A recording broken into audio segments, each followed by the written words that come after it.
দর্শক, milestone school and কলেজের সামনে আছেন আমাদের সহকর্মী সোহাগ বিশ্বাস। আমরা সেখানকার সর্বশেষ অবস্থায় জানবো তার কাছ থেকে।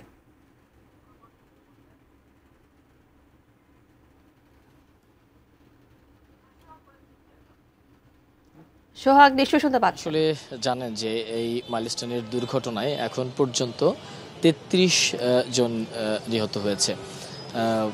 আসলে এই শোকে পুরো দেশের মানুষই আসলে শোকাহত।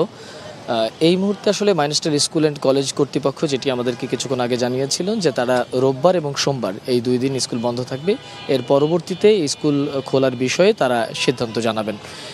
মাইলস্টোন স্কুলের নিহত 2 শহীদ পরিবারের যারা রয়েছেন সদস্য, তাদের সাথে কিছুক্ষণ আগে দেখা করেছেন জামায়াতে ইসলাম ঢাকা মহানগর উত্তরের আমির মোহাম্মদ সেলিম উদ্দিন। জেনেক্সে শিফট করো, লাইফকে লিফট করো। তিনি কিছুক্ষণ আগে মাইলস্টোন স্কুলের কাছে এসেছেন। আমরা একটু তার সাথে কথা বলবো এবং তিনি এসে আসলে কি দেখলেন সেই বিষয়টি একটু জানবার চেষ্টা করব। সেলিম ভাই, আপনি তো আসলে 2 জন শহীদ পরিবারের কাছে গিয়েছিলেন এবং পর্যায়ক্রমে আপনারা বিভিন্ন শহীদ পরিবারের খোঁজ খবর নিচ্ছেন। এখন পর্যন্ত আসলে কি দেখছেন, কি বুঝতে পারছেন? বিষয়টা তো খুবই হৃদয় বিদারক। আপনারা দেখেছেন আমি যে 2টা ফ্যামিলির সাথে দেখা করেছি, বাবারা কথা বলতে পারছে না, মাতম করছে, আর্তনাদ করছে। অনেক বোন আমাদের বাচ্চাদের মা অনেকটা পাগল পারা হয়ে গেছে।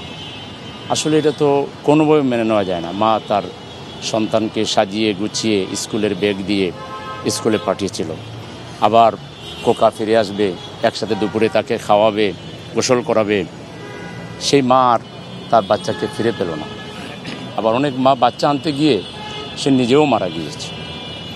এটা কোনোভাবে মেনে নেওয়া যায় না। এত বড় দুর্ঘটনা আল্লাহ ভালো জানেন। তবে এই দুর্ঘটনার পিছনে খালি শুধুই দুর্ঘটনা নাকি কোনো দায়িত্ব অবহেলা আছে? তদন্ত কমিটি তো হয়েছে, আমরা তদন্তের আগে কোনো মন্তব্য করতে চাই না। আমরা আশা করব তদন্ত কমিটি যথার্থ বিচার বিশ্লেষণ করে একটা সঠিক রিপোর্ট জাতির সামনে উপস্থাপন করবেন, কোনো দায় আছে কিনা। 2 নম্বরে এই বিমান, এটা এই রুটে এই যে জনবসতি জনবহুল এলাকার উপর দিয়ে চালানো প্রশিক্ষণ বিমান, আবার বিমানও নাকি শুনছি এটা অনেক পুরাতন বিমান। এইসব বিষয়গুলো যথাযথভাবে যাচাই বাছাই করে জাতিকে আশ্বস্ত করা উচিত।